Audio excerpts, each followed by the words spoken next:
The mahogany conference table stretched before me like a battlefield, its polished surface reflecting the cold, fluorescent lights above.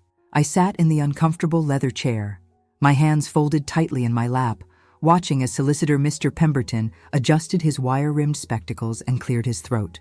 The air in his London office was thick with the scent of old books and expensive cologne, but underneath it all, I could smell something else: betrayal. Right then, Mr. Pemberton began, his posh accent cutting through the silence like a blade. "We're here today for the reading of Mrs. Eleanor Whitmore's last will and testament. My grandmother, the woman who had raised me from the age of 7 when my parents died in that horrible car crash, the woman who had sung me to sleep, taught me to bake proper scones, and promised me that everything would be all right, always. She'd been gone for 3 weeks now, and the grief still sat heavy in my chest like a stone." Around the table sat the usual suspects: my Uncle Charles, grandmother's eldest son, wearing his Savile Row suit and that smug expression he'd perfected over the years. His wife, Patricia, sat beside him, her manicured fingers drumming impatiently on her Hermes handbag. Their spoiled daughter, Sophia, was there too, barely looking up from her phone, her platinum blonde hair cascading over her face like a curtain of indifference. Then there was my cousin Marcus, Charles's son, who'd always treated me like I was some sort of charity case living in his grandmother's house. He sat slouched in his chair, his expensive watch catching the light as he checked the time repeatedly, as if he had somewhere more important to be. And finally, there was Mrs. Henderson, grandmother's longtime housekeeper, who had been more of a mother to me than anyone else in that room. She gave me a gentle smile, her weathered hands folded in her lap, but I could see the worry in her eyes. Mr. Pemberton opened the leather-bound document with ceremonial precision. "Mrs. Whitmore was quite specific about her wishes," he said, his voice carrying the weight of years of legal experience.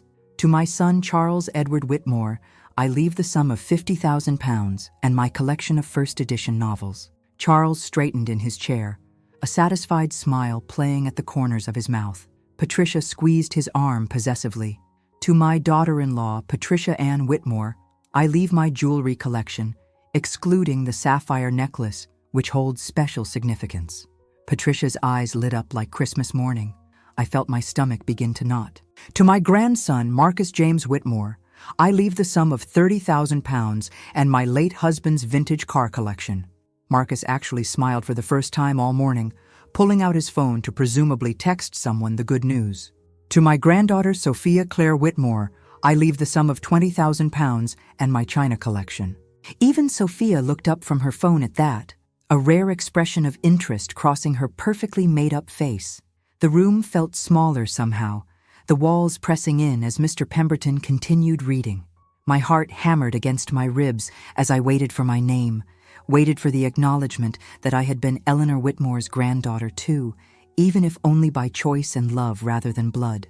"To Mrs. Dorothy Henderson, my faithful housekeeper and dear friend, I leave the sum of £15,000 and my recipe collection, with my deepest gratitude for her years of devoted service."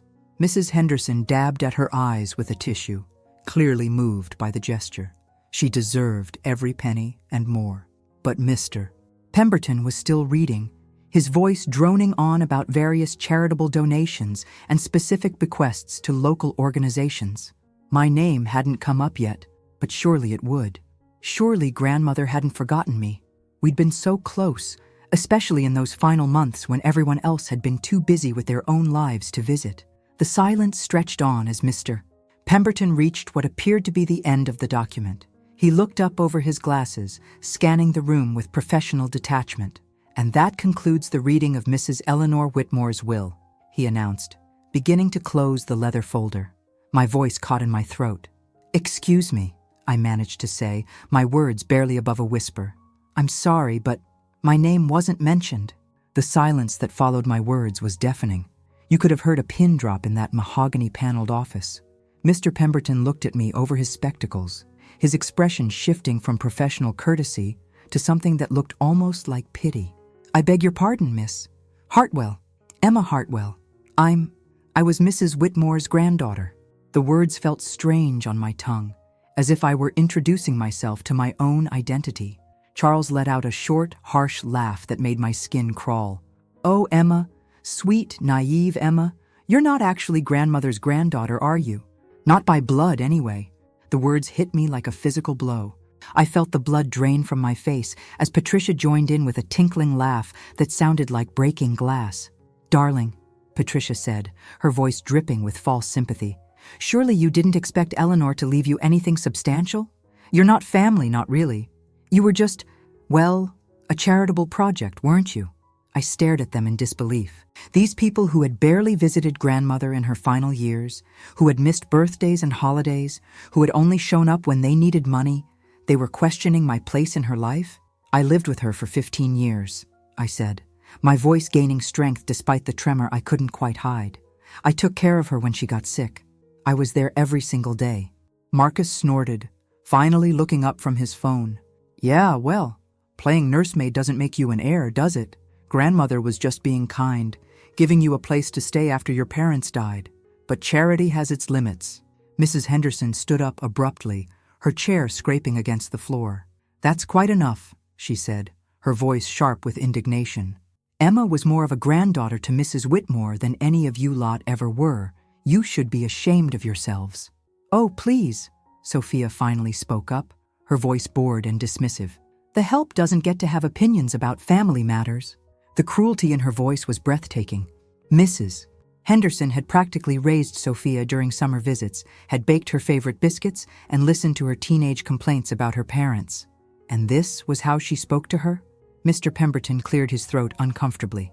Perhaps we should all take a moment to— No, Charles interrupted, standing and straightening his tie. I think we're quite finished here. The will is clear. Mother made her choices, and we need to respect them. He looked at me with something that might have been satisfaction. Emma, I'm sure you understand that you'll need to make arrangements to move out of the house. We'll be putting it on the market, naturally. The room seemed to spin around me. Move out?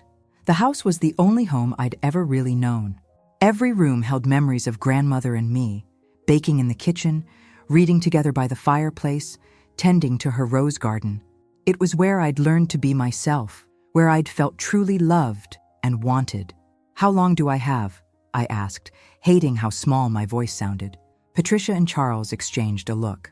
Well, we don't want to be unreasonable, Patricia said with mock consideration. Shall we say 2 weeks? That should be plenty of time to sort yourself out. 2 weeks.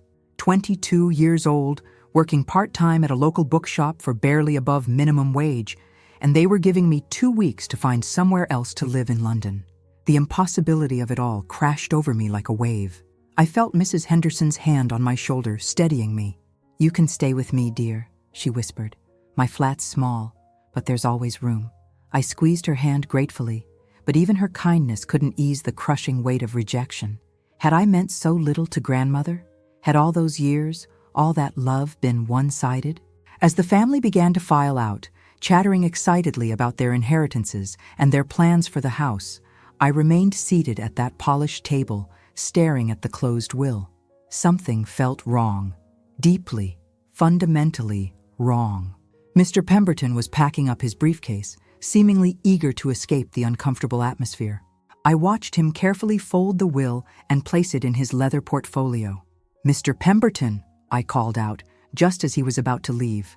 Could I please see the will, just to read it myself? He paused, his hand on the door handle. I'm afraid that's not typical protocol, Miss Hartwell. The will is a legal document but surely I have the right to see it. As someone who lived with Mrs. Whitmore for so long, something flickered across his face. Was it guilt? Uncertainty? The will is quite clear, Miss Hartwell. I've read it accurately. But there was something in his tone, something that made my journalist instincts, honed from years of reading mystery novels with grandmother, prickle with suspicion. Have you ever had that feeling when you know someone is hiding something from you? When every instinct you have is screaming that something isn't right? That's exactly how I felt watching Mr. Pemberton's nervous fidgeting as he refused to let me see the document that had apparently written me out of the only family I'd ever known. That night, I couldn't sleep. I lay in grandmother's guest room, my room for 15 years, staring at the ceiling and replaying every moment of the will reading. The more I thought about it, the more questions arose. Why had Mr. Pemberton seemed so nervous when I asked to see the will? Why had Charles been so quick to dismiss me, so eager to get me out of the house? At 3 in the morning, I gave up on sleep and padded down to grandmother's study. The house felt different now, somehow, like it already belonged to someone else. I switched on the desk lamp and looked around the room that had been Eleanor's sanctuary. Her reading glasses still sat on the mahogany desk, next to a half-finished crossword puzzle from the Times. I pulled out her desk drawers, not really sure what I was looking for. In the bottom drawer, beneath some old photographs, I found her address book. I flipped through the yellowed pages until I found what I was looking for, the contact information for her previous solicitor, Mr. Geoffrey Thornton. The next morning, I called his office. The receptionist informed me that Mr. Thornton had retired 6 months ago, but she could put me in touch with him if it was urgent. When I explained who I was, she seemed to remember my name. "Oh yes, Miss Hartwell. Mr. Thornton spoke of you often. He said Mrs. Whitmore was very fond of you. Would you like his home number?" An hour later, I was sitting in Mr. Thornton's cozy sitting room in Hampstead, clutching a cup of tea with hands that wouldn't stop shaking. He was a kindly man in his 70s, with wild white hair and gentle eyes behind thick glasses. "I'm terribly sorry for your loss, my dear," he said, settling into his armchair. "Eleanor was a remarkable woman. I handled her legal affairs for over 30 years. Mr. Thornton, I need to ask you something, and I hope you'll be honest with me. Did grandmother ever mention me in relation to her will?" His eyebrows shot up. "Mention you? My dear girl, you were practically all she talked about in her final years. She was so proud of you, so worried about your future. She specifically came to see me last year to update her will, and you were—" He trailed off, frowning. "I'm sorry, but didn't you inherit? She was quite clear about her intentions." My heart started hammering. "No, Mr. Thornton. My name wasn't even mentioned in the will that was read yesterday." He set down his teacup with a sharp clink. "That's impossible. Eleanor specifically instructed me to ensure you would inherit the house and the majority of her liquid assets. She was adamant that you be taken care of." The room seemed to tilt. "Are you certain?" "Absolutely certain. In fact, I have a copy of the will I prepared for her right here." He stood and walked to an old filing cabinet, pulling out a folder. "I always keep copies of important documents even after I retire clients to other firms." He handed me several pages of legal documents, and I scanned them with growing amazement. There it was, in black and white. "To Emma Catherine Hartwell, who has been like a true granddaughter to me, I leave my house at 47 Rosemary Lane, Hampstead, and the sum of £200,000 with the fervent hope that she will continue to make me proud." I looked up at Mr. Thornton, tears streaming down my face. "But this isn't the will that was read yesterday. The solicitor, Mr. Pemberton, he read a completely different document." Mr. Thornton's face darkened. "Then I'm afraid we have a very serious problem indeed." "When did Eleanor switch to Mr. Pemberton?" "About 6 months ago. Charles recommended him." "Charles." Mr. Thornton's voice was grim. "I should have known. He contacted me several times over the years, asking about Eleanor's will, wanting to know the details. I refused to discuss it with him, of course. Client confidentiality." The pieces were falling into place with horrifying clarity. "You think Charles somehow changed the will?" "I think Charles found a way to have a new will prepared, one that excluded you entirely. Eleanor may have been confused in her final months. She was quite elderly, and grief and medication can affect judgment. If Charles presented her with a new will and convinced her it was just a minor update—" I felt sick. The betrayal was so complete, so calculated. They hadn't just stolen my inheritance. They'd stolen my grandmother's final wishes, her last act of love toward me. "What can we do?" I asked. Mr. Thornton leaned forward, his eyes sharp despite his age. "My dear, we're going to expose this fraud for what it is, but we'll need to be very careful. Charles clearly has connections. Mr. Pemberton isn't some random solicitor. This was planned." He picked up his phone. "I'm calling my former colleague at the Law Society. If there's been fraud committed, we need to document everything before they have a chance to cover their tracks." As I sat there, holding the real will in my hands, I felt something I hadn't experienced since grandmother's death: hope. But underneath that hope was something else, something harder and more determined. Charles thought he'd won. He thought he'd successfully erased me from Eleanor's legacy, from the family I'd been part of for 15 years. He had no idea that his greed had left a paper trail, or that grandmother's real solicitor kept meticulous records. But here's what Charles didn't know about me. 15 years of living with Eleanor Whitmore had taught me more than just how to bake scones and tend roses. She'd been a formidable woman in her day, a successful businesswoman who'd built a small empire from nothing. And she'd taught me that when someone tries to take what's rightfully yours, you don't just lie down and let them, you fight back. The next week was a whirlwind of legal activity. Mr. Thornton connected me with a solicitor who specialized in will disputes, a sharp-eyed woman named Sarah Mitchell who took one look at the evidence and practically rubbed her hands together with glee. "This is textbook fraud," she told me during our first meeting. "The question isn't whether we can prove it, it's how quickly we can get it overturned." Meanwhile, I was playing a careful game at home. Charles had given me 2 weeks to move out, and I was down to the final days. But instead of packing, I was gathering evidence. I photographed everything in grandmother's study, documented every conversation I'd had with her about her intentions, and most importantly, I found something that made my heart race with vindication. Hidden behind a loose board in grandmother's wardrobe, a secret spot she'd shown me years ago where she kept her most precious mementos, I found a letter. It was in her handwriting, dated just 3 months before her death. "My dearest Emma, if you're reading this, then something has gone terribly wrong. I fear Charles may try to manipulate my final wishes. I want you to know that you are my true heir, not because I have to take care of you, but because you are the daughter of my heart. The house is yours, as is my love always. Find Jeffrey Thornton if there are any problems. He has the real will. Don't let them bully you, my darling girl. You're stronger than you know." I clutched that letter to my chest and cried for an hour. Then I photographed it and sent it to Sarah Mitchell.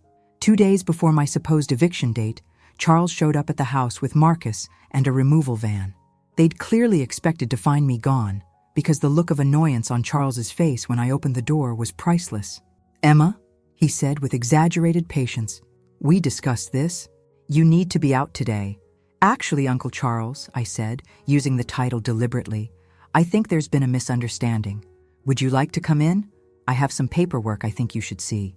Something in my tone must have warned him, because his eyes narrowed. But his curiosity got the better of him, and he followed me into the sitting room where Sarah Mitchell was waiting with a very official-looking folder. "Charles," I said pleasantly, "I'd like you to meet my solicitor, Sarah Mitchell." "Sarah, this is my Uncle Charles, the one who recommended Mr. Pemberton." The color drained from Charles's face. Marcus looked confused, glancing between his father and the solicitor like he was watching a tennis match. Sarah stood and extended her hand. "Mr. Whitmore, I think we need to have a conversation about your mother's will. I don't know what Emma has told you," Charles began, his voice taking on a defensive edge. "But the will was read properly. Everything was legitimate." "Was it?" Sarah opened her folder and pulled out the original will.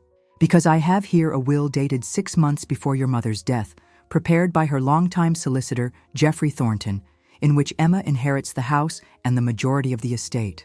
Charles's face went through several interesting color changes. That must be an old will. Mother changed her mind." "Did she?" "Because according to Mr. Thornton, your mother never contacted him about changing her will. In fact, he has detailed notes of their last conversation, in which she specifically confirmed that Emma should inherit everything." Marcus finally found his voice. "Dad, what's going on?" Charles shot him a warning look. "Nothing. There must be some confusion." Sarah pulled out another document. "This is very interesting, actually. I've been doing some research into Mr. Pemberton's practice. It seems he's had several complaints filed against him for, shall we say, questionable practices involving elderly clients. Nothing proven, of course, but a pattern nonetheless." I watched Charles's face carefully. The arrogance was cracking, replaced by something that looked like panic. "Here's what I think happened," Sarah continued conversationally. "I think you convinced your mother to see a new solicitor, telling her it was just to update some minor details. Mr. Pemberton prepared a new will that completely cut out Emma, perhaps telling your mother it was just cleaning up language or adding some charitable bequests. An elderly woman, possibly not entirely clear on the details, signed what she thought was a minor revision to her existing will." Charles was sweating now. "You can't prove any of that." "Actually, we can." Sarah pulled out a final document with a flourish. This is a sworn statement from Mrs. Henderson, who was present when your mother expressed confusion about having to sign more papers just weeks before her death. She specifically remembers Eleanor asking why Emma's name wasn't mentioned, and Mr. Pemberton telling her that Emma's inheritance was handled in a different section. The silence stretched out like a rubber band about to snap. Marcus was staring at his father with growing horror, finally understanding what Charles had done. You stole from grandmother? Marcus whispered. You stole from Emma? I protected our family's assets, Charles snapped, his composure finally cracking completely. Emma isn't really family. She's not blood. Mother was being sentimental. She was being loving, I interrupted, my voice steady despite the anger burning in my chest. And you betrayed that love. You betrayed her. Charles turned on me with real venom now. You little parasite. You think you deserve what our family built? You think because you played the sweet granddaughter for a few years, you're entitled to— I think, Sarah interrupted smoothly, that we have enough evidence here to file criminal charges for fraud, forgery, and elder abuse. The choice is yours, Mr. Whitmore. We can resolve this quietly, with the proper will being honored, and all of Eleanor's true wishes respected, or we can let the authorities sort it out. I should mention that fraud involving an estate of this size is typically prosecuted as a felony. The fight went out of Charles like air from a punctured balloon. He sagged into grandmother's favorite armchair, suddenly looking every one of his 58 years. What do you want? He asked quietly. I looked at him. This man who had taken advantage of an elderly woman's confusion, who had stolen not just money, but the final expression of love between a grandmother and the girl she'd raised. And I felt something shift inside me. I want the truth, I said. All of it. 3 months later, I was sitting in the same lawyer's office where this whole nightmare had begun, but this time, the atmosphere was completely different. Mr. Pemberton sat across from me, no longer the confident professional, but a man who looked like he hadn't slept in weeks. His law license was under review, and criminal charges were pending. Sarah Mitchell sat beside me, looking supremely satisfied with herself. The real will had been validated, the fraudulent one nullified, and justice was finally being served. But the most satisfying moment had come 2 weeks earlier, when Charles had been forced to tell the truth in a formal deposition. The whole sordid plan had unraveled like a cheap sweater. Charles had indeed approached Mr. Pemberton about updating his mother's will. They'd crafted a new document that looked official and legitimate, but cut me out entirely while maximizing the family's inheritance. When Charles presented it to grandmother as just some paperwork to make things cleaner, she'd signed it without fully understanding what she was agreeing to. The cruel irony was that Charles's greed had actually cost him money. Under the real will, he would have inherited a modest sum. Under the fraudulent will he'd created, he'd given himself more. But now, facing criminal charges and having to pay substantial legal fees and damages, he was worse off than if he'd just accepted grandmother's original wishes. Marcus had completely cut ties with his father, horrified by what Charles had done. He'd even written me a letter of apology, though I wasn't sure I was ready to forgive him for the things he'd said that day in the lawyer's office. Sophia had been characteristically focused on herself, mainly upset that the scandal might affect her social standing. Patricia had filed for divorce the moment she realized the legal troubles might affect her own assets. But perhaps the most touching response had come from Mrs. Henderson, when I'd offered to share some of my inheritance with her. After all, grandmother had intended to leave her much more than the paltry sum in the fake will. She'd cried and hugged me tight. Your grandmother would be so proud of you, she'd whispered. You fought for her, just like she would have fought for you. Now, sitting in that same conference room, where I'd been dismissed and humiliated, I felt a deep sense of closure. The house was legally mine, just as grandmother had intended. The inheritance was mine. More importantly, Eleanor's final act of love had been preserved and honored. Mr. Pemberton cleared his throat nervously. Miss Hartwell, I want you to know that I deeply regret my role in this matter. I was pressured by Mr. Whitmore, but that's no excuse. Your grandmother was a lovely woman, and she deserved better. I looked at him for a long moment. This man had nearly stolen my inheritance, my home, my grandmother's final gift to me. But he looked so defeated, so genuinely ashamed, that I found I couldn't hold on to the anger anymore. "Mr. Pemberton," I said quietly, "my grandmother always said that the measure of a person isn't whether they make mistakes, but whether they make things right when they can. I hope you remember that." He nodded, tears in his eyes. "I will. I promise you, I will." As I walked out of that office for the final time, carrying the deed to 47 Rosemary Lane in my handbag, I felt grandmother's presence with me. I could almost hear her voice, proud and loving. "Well done, my darling girl. Well done."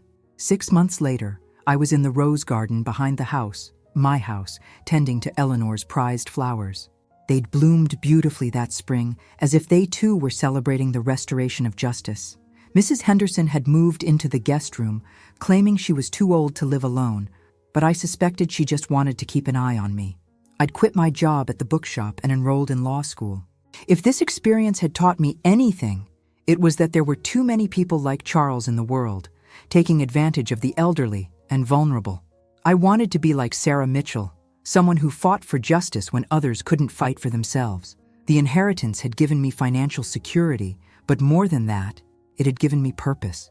Every time I walked through the house, every time I cooked in grandmother's kitchen or read in her favorite chair, I was reminded of the woman who had loved me unconditionally and wanted to provide for my future. Charles had tried to erase me from the family, to make me disappear from Eleanor's legacy. Instead, his actions had revealed the depth of her love and the strength she'd instilled in me. As I knelt among the roses, pruning and tending just as grandmother had taught me, I smiled. She'd always said that the most beautiful flowers grew from the darkest soil.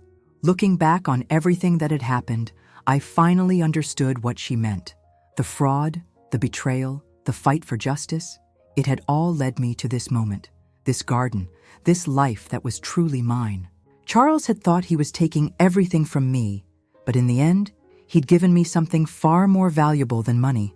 He'd given me the chance to honor my grandmother's memory by becoming the strong, determined woman she'd always believed I could be. And somewhere, I knew Eleanor Whitmore was smiling. Se histórias como essa te prendem, não se esqueça de se inscrever no canal e comentar aqui embaixo. Eu leio tudo. Você já passou por uma situação onde descobriu que alguém próximo estava tentando te enganar? Como você lidou com isso? Conta pra gente nos comentários.